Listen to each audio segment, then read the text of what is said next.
నలుగురు ఏమనుకుంటారో అని భయపడుతున్నావా? ఆలోచిస్తూ కూర్చున్నావా? వాళ్ళకి భయపడి కూర్చున్నావా? నిజమే కదా. ప్రతి ఒక్కరి జీవితంలో ఇది ఎదురయ్యే ప్రశ్న.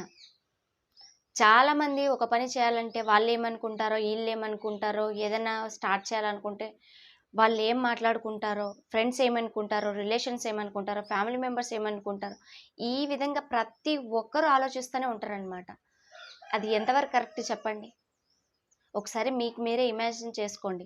ఫర్ ఎగ్జాంపుల్ నీకు ఒక ప్రాబ్లం వచ్చింది. ఒక 10 లక్షలు వేరే చోట అప్పు తెచ్చినావు. ఆ అప్పు కట్టాలి. ఆ అప్పుతో నువ్వు సఫర్ అవుతున్నావు. అప్పుడు వేరే వాళ్ళు వచ్చి ఆ అప్పు కోసము నీకు అరే తీసుకోరా 10 లక్షలు, లేదంటే అంతో ఇంతో నేను సాయం చేస్తానురా, నువ్వేం భయపడకు.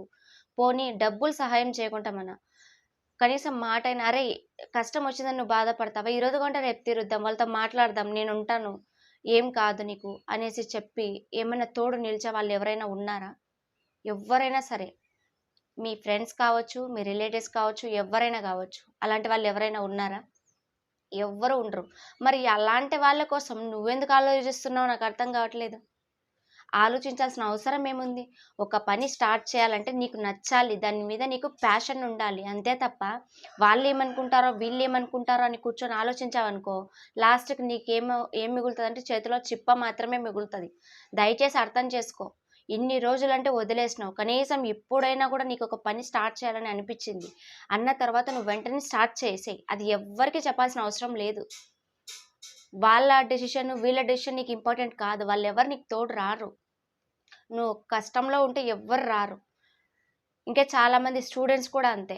నేను ఈ ఎగ్జామ్లో ఫెయిల్ అయిపోతే, నాకు నేను ఇంటర్వ్యూ పాస్ అవ్వకపోతే, నేను ఎగ్జామ్లో మంచి మార్క్స్ రాకపోతే, ఇలా ఆలోచిస్తూ ఉంటారు. మా ఫ్రెండ్స్ ఏమనుకుంటారు, మా ఫ్యామిలీలో ఏమనుకుంటారు, మా బయట జనాలు ఏమనుకుంటారు, ఈ విధంగా పిచ్చి పిచ్చి డౌట్లన్నీ వస్తాయన్నమాట వాళ్ళకు. అట్లా ఎందుకు అనుకుంటున్నారు? అట్లా అస్సలు అనుకోవద్దు. వాడో వీడో ఎవ్వడు నీకు తోడు రాడు. మాటలు మాట్లాడి ఇంకా రెచ్చగొట్టి మిమ్మల్ని కుంగదీసే వాళ్ళే ఉంటారు తప్ప, వాళ్ళు బాధపడుతున్నారు, వాళ్ళకు సహాయం చేద్దాము, మినిమం కన్సర్న్ చేద్దాము, వాళ్ళకు సపోర్ట్ చేద్దాము, మాట్లాడదాము అనేసి, ఓదార్దాము అనేసి ఒక్కడికంటే ఒక్కడికి కూడా వాని బుర్రలో ఆలోచన రాదు. ఇది ఫ్యాక్ట్. ఇది మీరు నమ్మినా నమ్మకపోయినా.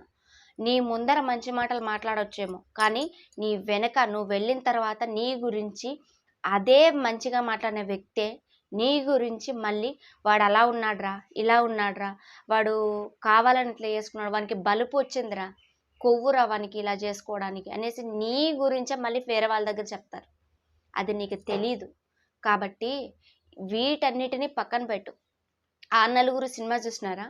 ఆ నలుగురు సినిమాలో ఆ నలుగురు ఎలా ఉంటారు చెప్పండి?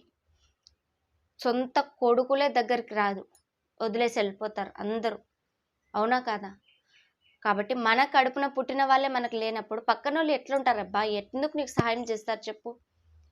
ఎందుకు నీకు సహాయం చేస్తారు? ఎవడి స్వార్థం వాడు చూసుకుంటాడు అంతే. నీకు ప్రాబ్లం వచ్చిందని వాళ్ళు బాధపడతారా? వాళ్ళు అన్నం తినకుండా కూర్చుంటారా అనుకుంటున్నావా? లేదు. వాళ్ళు ఇంకా హ్యాపీగా ఫీల్ అవుతారు. ఎందుకంటే అది వాళ్ళ నైజం. వాళ్ళు దానికి అలవాటు పడ్డారు. ఒకరిని బాగుంటే వాళ్ళు చూడలేరనమాట. వాళ్ళకి ఏదో ఒకటి మాట చెప్పంది, ఏదో ఒకటి విమర్శించింది వాళ్ళకి పొద్దు పోదు. వాళ్ళకి ఆ రోజు గడవదనమాట. పని పాట లేకుండా పనికిమాలిన ఎదవాళ్ళు ఉంటారు చూడండి, వాళ్ళు మాత్రమే ఇలాంటివి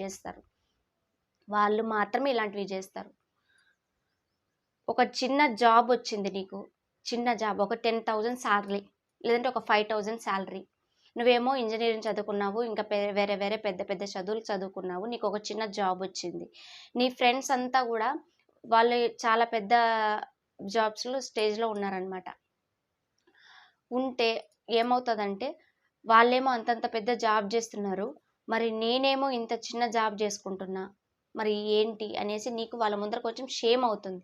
అంటే చెప్పుకోలేని పరిస్థితి. అంటే నాకు చిన్న జాబ్ వచ్చింది, ఏంటి నా లెవెల్కి ఇది సరిపోతుందా, నా ఎడ్యుకేషన్కి ఇది సరిపోతుందా అనేసి ఆలోచించుకుంటూ ఉంటారు. ఆలోచించి ఆ వచ్చిన జాబ్ని కూడా వదిలేసే వాళ్ళు ఎంతోమంది ఉన్నారు. ఒకసారి ఆలోచించండి. చిన్న జాబ్ అనేసి నువ్వు నామూషి పడి వేరే వాళ్ళు ఏమనుకుంటారో అని చెప్పి ఫ్రెండ్స్లో వాల్యూ పోతుంది, షేమ్ అవుతుంది, నేను వాళ్ళ ముందర కొంచెం ఇన్సల్ట్గా ఫీల్ అవుతాను అనేసి వాళ్ళ మాటల్ని పట్టించుకొని నువ్వు ఆ జాబ్ వదులుకొని ఉన్నావనుకో, నీకు ఏ జాబ్ లేదనుకో, ఇంకా నిన్ను దెప్పి పుచ్చడం ఎక్కువ అవుతుంది. వానికి ఏం లేదు, గాలి తిరుగులు తిరుగుతున్నాడు. వానికి డబ్బు లేదు, జాబ్ లేదు, ఏం లేదు, గాలిగా తిరుగుతున్నాడు. వానికి బరువు బాధ్యతలు ఏం లేదని చెప్పి నీ గురించి ఇంకా నెగిటివ్గా మాట్లాడుకుంటారు. ఇంకా నువ్వు ఛాన్స్ ఇచ్చిన వాడివి అవుతావు వాళ్ళకి. కాబట్టి ఏదైనా, ఏ చిన్న ఆపర్చునిటీ అయినా వదులుకోకండి. ఎవ్వరికి భయపడాల్సిన అవసరం లేదు, ఎవ్వరికి నామూష్ పడాల్సిన అవసరం లేదు. ఎందుకు, ఎవ్వరమైనా కూడా, ఎవ్వరైనా ఈ ప్రపంచంలో పెద్ద పెద్దోళ్ళు అయినా కూడా చిన్న స్టెప్ అంటే కింద నుంచి వచ్చిన వాళ్ళు, గ్రౌండ్ లెవెల్ నుంచి వచ్చిన వాళ్ళే ఉన్నారు తప్ప ఒకటేసారి పైకి వెళ్ళి సెటిల్ అయిన వాళ్ళు ఎవ్వరు లేరు. మీరు అనుకుంటే వాళ్ళు ఏమనుకుంటారు, వీళ్ళు ఏమనుకుంటారు, వాళ్ళు ఎవరండి అసలు మీకు అడగడానికి? వాళ్ళ గురించి మీరు ఎందుకు ఆలోచిస్తున్నారు? అసలు ఫస్ట్ మీ మైండ్ని మార్చుకోండి, మీ మైండ్ సెట్ మార్చుకోండి. వాళ్ళ గురించి వీళ్ళ గురించి ఆలోచించడం మానేయండి. ఎవడేమనుకున్నా సరే, వాడు అనుకుంటే నీకేమైనా ఫరక్ పడుతుందా? ఏమి పడదు. మళ్ళీ అలాంటప్పుడు వాళ్ళ గురించి వీళ్ళ గురించి ఎందుకు ఆలోచిస్తారు? ఈ విధంగా ఎంతోమంది వాళ్ళకు వచ్చిన ఆపర్చునిటీస్ కానీ ఏదైనా కూడా వదులుకుంటున్నారు. చాలామంది పీపుల్స్ ఇలాగే ఉన్నారు. బట్ అది చేయకండి, అది అవాయిడ్ చేయండి. వాడేమనుకున్నా, వీడేమనుకున్నా నీకు పోయేది ఏం లేదు, వాళ్ళకి వచ్చేది అంతకంటే లేదు. ఉంటారు కొంతమంది వెధవలు. ఎలా ఉంటారంటే, ఒక మనిషి పైకి వెళ్తా ఉంటే, అంటే వాడు స్టెప్ బై స్టెప్ ఎదుగుతూ ఉంటే ఓడ్చలేరు.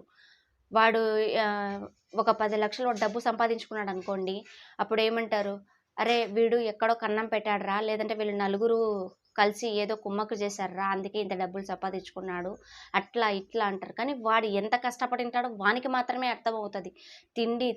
తిని తినక నిద్ర లేని రాత్రులు కూడా గడిపిన రోజులు ఉంటాయి వాడు. కానీ నువ్వేమంటావు, ఏకదం ఒక్క మాటలో తీసి పడేస్తావని. ఏంటి, వాడు ఎక్కడో కన్నం పెట్టాడని, వాడు ఎక్కడో కుమ్మక్కు చేశాడని, ఎక్కడో మోసం చేశాడని, దొంగతనం చేశాడని, ఇట్లాంటి మాటలన్నీ మాట్లాడతావు. దయచేసి నీకు చేతనైతే సహాయం చేయి ఒక మనిషికి, లేదంటే నోరు మూసుకొని కూర్చో, అంతే. అంతే తప్ప వేరే వాళ్ళ నుంచి నువ్వు మాట్లాడే అర్హత నీకు లేదు. ఫస్ట్ నువ్వు అలా మాట్లాడుతున్నావంటే నువ్వు ఏమీ పీకలేక నీ జీవితంలో ఇక్కడికి వచ్చి వేరే వాళ్ళ గురించి మాట్లాడుతున్నావని అర్థం. కాబట్టి చాలామంది ఈ మైండ్ సెట్లోంచి బయటికి రండి. ఎవ్వడేమనుకున్నా ఏం పడలేదు మనకు. దేవుడు లాంటి వాళ్ళే కొంతమందికి నచ్చరు. మరి మనం మనుషులం ఎంత చెప్పండి? మనం ఒకరికి నచ్చాలనే రూల్ ఏం లేదండి, అస్సలు లేదు. ఎవరైనా సరే, మరీ బయట పబ్లిక్లో తిరిగే మగవాళ్ళు ఆడవాళ్ళకన్నా ఉంటుంది, ఆడవాళ్ళకి అంతా ఉండదు.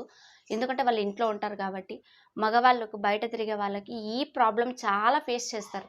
డబ్బు ఉంటే ఒక రకం చూస్తారు, డబ్బులు లేకపోతే ఒక రకం చూస్తారు. మాటలతో హింసించే వాళ్ళు, ఇండైరెక్ట్గా మాట్లాడే వాళ్ళు, ఎత్తి పొడిచే వాళ్ళు, పిల్లల గురించి మాట్లాడేవాళ్ళు, ఫ్యామిలీ గురించి వాళ్ళు అట్లరా, వీళ్ళు ఇట్లరా, ఇదంతా కూడా పాపం వాళ్ళు ఎంత ఫీల్ అవుతారనేది వాళ్ళకి మాత్రమే అర్థమవుతుంది. ఇది పబ్లిక్లో జరిగే విషయం ఇది.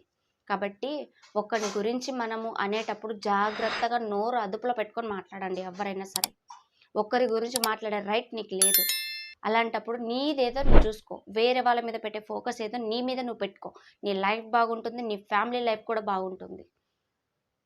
ఈ విషయం అందరికీ అర్థమైంది అనుకుంటున్నాను. ఎవ్వరేమనుకున్నా మీరేం ఆలోచించొద్దండి, మీ వేలో మీరు వెళ్ళిపోండి. దాంట్లో తప్పు లేదు అనిపిస్తే అది ఏదైనా కూడా స్టార్ట్ చేయండి, అది ఏదైనా కూడా కంటిన్యూ చేసుకోండి. అంతే తప్ప అసలు వాళ్ళ గురించి వీళ్ళ గురించి ఆలోచించాల్సిన అవసరమే లేదు మనకి. పక్కన పెట్టేసేయండి వాళ్ళని, అంతే. సో ఈ వీడియో చాలామందికి యూజ్ అవుతుంది అనుకుంటున్నా. దయచేసి చెప్తున్నా, లైక్ చేయండి. మీరు లైక్ చేస్తే పోయేది ఏమి ఉండదు కదా. లైక్ చేస్తే చాలామంది ఈ ప్రాబ్లంతో సఫర్ అవుతున్నారు, వాళ్ళకి కూడా మీరు షేర్ చేసినట్లు అవుతుంది. ఒక లైక్ చేయడం ద్వారా చాలామందికి మన వీడియో అనేది షేర్ అవుతుంది అన్నమాట. కాబట్టి వాళ్ళకు కూడా మీరు ఒక విధంగా హెల్ప్ చేసిన వాళ్ళే అవుతారు. కాబట్టి లైక్ చేయండి. మన వీడియో నచ్చినట్టయితే లైక్ చేయండి, షేర్ చేయండి, సబ్స్క్రైబ్ కూడా చేసుకోండి ఫస్ట్ మనకి ఎవరైతే చూస్తున్నారో. Okay, bye.